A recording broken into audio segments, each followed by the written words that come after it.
Hi. What does a 15-year-old girl do when she is carrying an illegitimate child as a result of a drunken night of unprotected sex with a stranger who just picked her up at a bar in Utah during 1966? Today, being pregnant without a husband is of no interest to anyone. However, during 1966, in a Mormon society, that's a different matter altogether.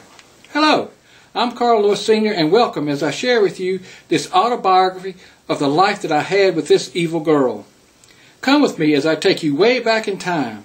This story contains enduring love, infidelity, betrayal, and this evil girl's plan to prevent me from having a life with the two boys. Long before Roe v. Wade, an abortion was illegal. And if you could find someone to perform a back alley abortion, it usually had a mortality rate as high for the mother as was for the fetus.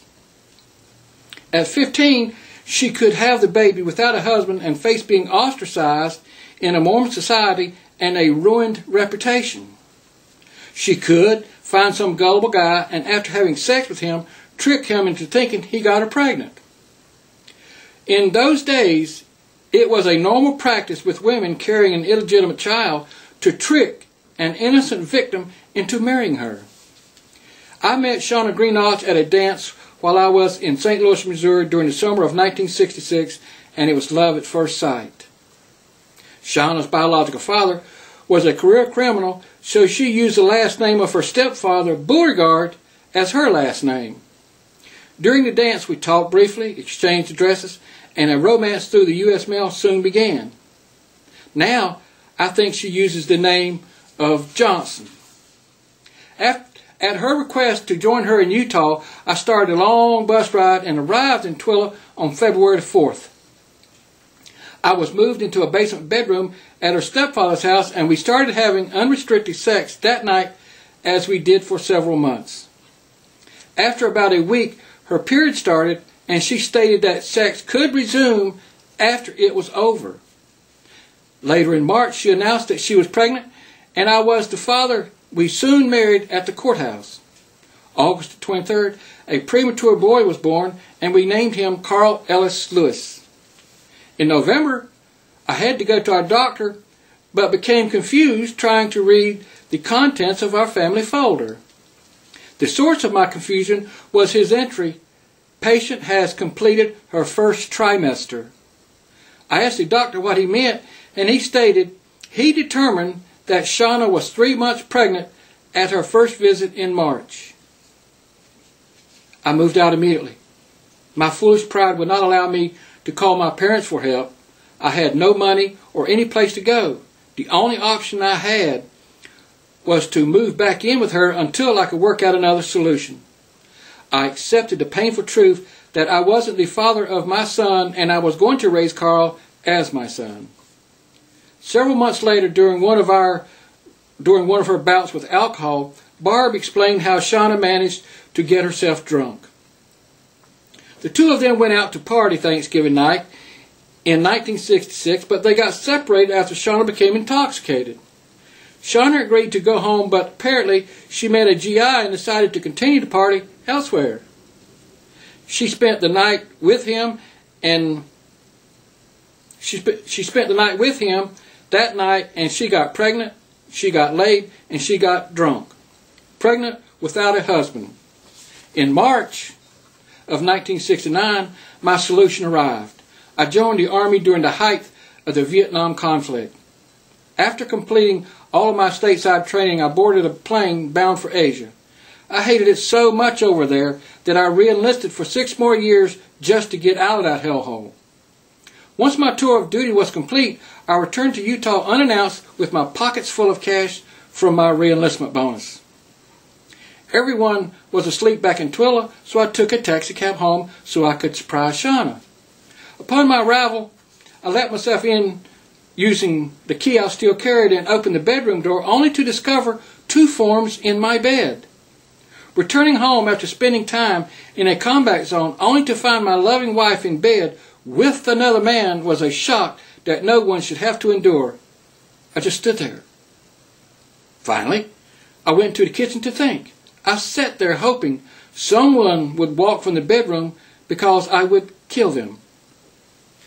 Months later, after settling into my new assignment in Hawaii, Barb called to inform me that Shauna wanted to talk and possibly get back together. Looking back, I realized that she must have wanted to live in Hawaii more than she wanted to be with the other figure that was in my bed back in Twila. Soon they arrived.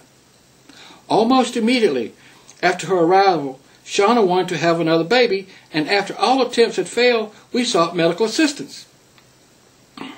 Results of the test revealed that my sperm count was really low. The stresses associated with having spent time in a hazardous fire zone caused my sperm count to bottom out. Later, she announced that she was pregnant. The night before Shauna and Carl left Hawaii, she told me that the doctor told her today that we only had 3 more weeks before the baby was due. Counting back 9 months on the calendar from the new due date, I discovered that my infantry battalion was conducting war games 2 weeks before and 2 weeks after that date on another island. Early December of 1976, I arranged to talk to Shauna at her stepfather's house so I could inform her that I was getting out of the Army soon. Shauna no longer wanted support from me because she wasn't going to allow me to see the boys again. She felt that they would be confused by having 2 fathers. Approximately every 6.5 years or so, Shauna would file a complaint for lack of support to social services, and about a week later, she would call to inform them that I was current.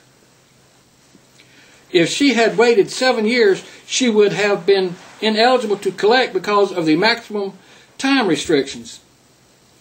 This continued until Jeff's 18th birthday. This time, she filed a complaint and allowed it to go through. This evil girl's plan was to wait until both boys had reached maturity so a judge would not force her to reveal the location of the boys. By doing so, they would be adults and social services deals only with minors. One lie always leads to another. In November of 2009, Carl was located on the internet. An email was sent, he responded, and we talked weekly over the phone. Keep in mind that before the advent of the computer age, it was almost impossible to find someone without lots of money. Talking with Carl, I got the impression that he wasn't really interested in talking to me, and most of all, his apparent lack of enthusiasm for the 2 of us to get together for a reunion.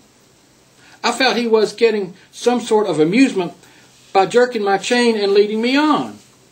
Carl went on to explain that the winters in Utah were too severe for his mother, so she wintered in Arizona and spent the summers in Tooele. Carl kept asking me questions I couldn't truthfully answer, or maybe it was too sensitive in nature to answer over the phone. I called Shauna to explain my dilemma, and she made a call to Carl to inform him that I wasn't his father. Carl never called again or returned my calls. After being denied all these years from having a life with the boys, I became very bitter because this evil woman used the legal system to collect money from me that she wasn't morally and ethically entitled to. Now the boys has reached maturity and I got stuck holding an empty bag. Carl stated during one of our talks that his mother would tell the 2 of them that their father lived in North Carolina. All these years, Carl thought his history started in North Carolina. Now, he must realize that it started in New Orleans. Considering the flaws in Shauna's character, she must have taken after her jailbird father because Barb was a sweet, honest, and loving, kind woman. One morning during the early 50s, Barb awakened to find herself married to Shauna's father and drunk. It is my considered opinion, based on observations I made while I was with this evil woman, everything stated within is accurate to the best of my recollection. The facts, as I remember, has been laser etched into the inside of my skull.